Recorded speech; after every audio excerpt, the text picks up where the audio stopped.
Hello, Mr. So-and-so here, and today with a video on the bow.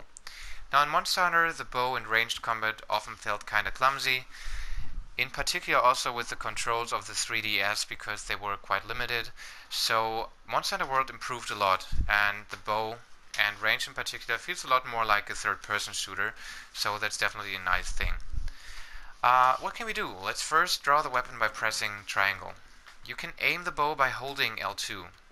And the crosshair will actually give you information. Now you can see it tells us out of range.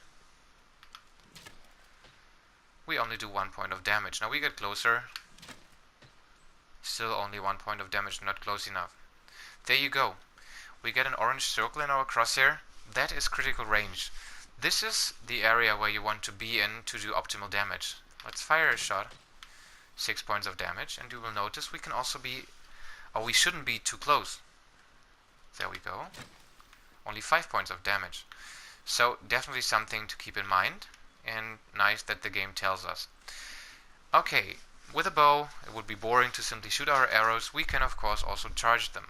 Charging is done by holding R2. You just notice there are 2 charge levels, and you can also see my stamina depletes, so that is something that you have to keep in mind. Let's fire the level 2 charge shot. We do 10 points of damage. Let's fire the level 1 charge.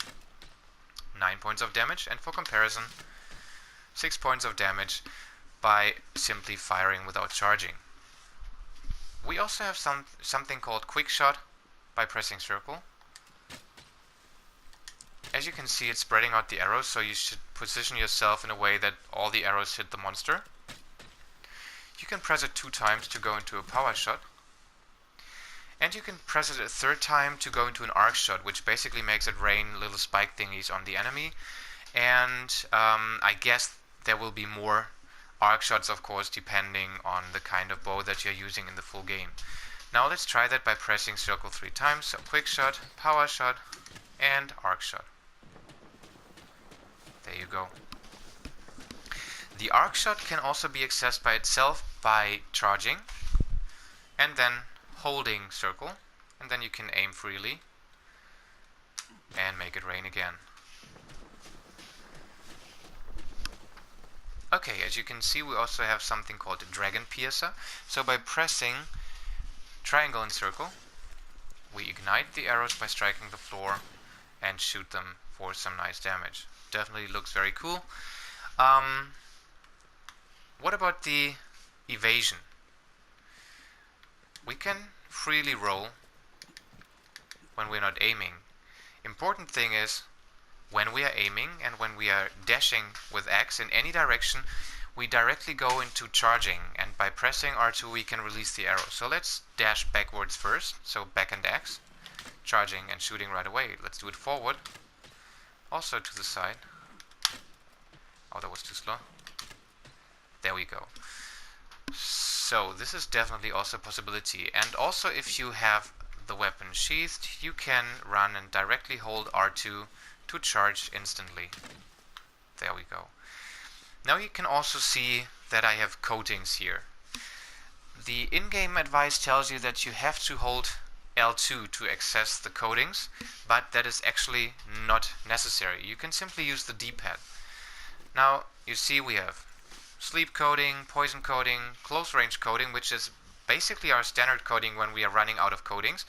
We have to be closer in order to do a bit more damage than paralysis coating, and power coating, and blast coating. Blast is a status effect that basically applies some kind of explosive slime, and if you reach a certain threshold, you will cause an explosion on the monster, and over time the monster will of course get more resistant to the status effect. The same with sleep or poison or paralysis. The coatings are used by pressing triangle. We can also unequip it again that way. Power coating is definitely nice because it boosts our attack. So let's check with an optimal range, critical range. We fire a non-charged arrow. We do 8 points of damage instead of 6. We charge it 1 time.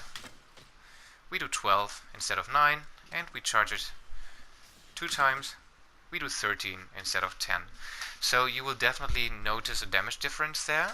The problem is you can only carry 5 power coatings with you. So as with the bowgun or any ranged combat in Monster Hunter, people will not only carry the coatings with them that they can have in their inventory, they will also take the materials to craft new arrows or new ammo for the bowgun while on the field, because otherwise you will be stuck with the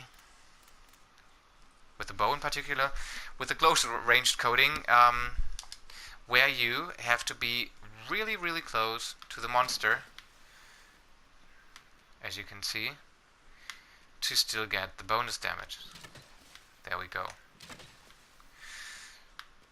So that's it pretty much for the bow. So if you have any questions, please let me know.